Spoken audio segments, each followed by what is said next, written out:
Pasintabi sa mga manonood at mga kumakain ngayon, sensitibo ang balitang amin ihahatid.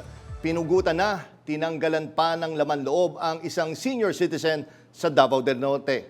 Ang suspect sa karumal-dumal na krimen ang kanyang sariling anak. Yan ang umarangkadang balita ni Hernel Tokmok. Ang iyang amahan, unya. Katawang walang ulo ang nadatnan ng mga otoridad sa bahay na ito sa Tagum City, Davao del Norte kahapon ng umaga. Ang 60 taong gulang na biktima halos tinadtad ang katawan. Nagkalat naman sa lugar ang ilang bahagi ng laman loob nito habang ang iba natagpuang nakalagay sa kawali.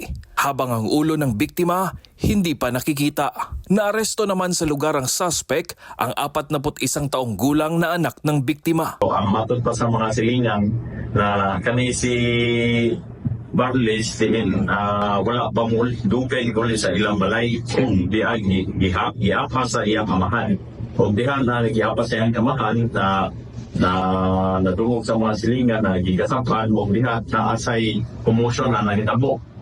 Ayon sa mga nakakita, muntik pa silang habulin ng itak ng suspect matapos patayin ang ama nito.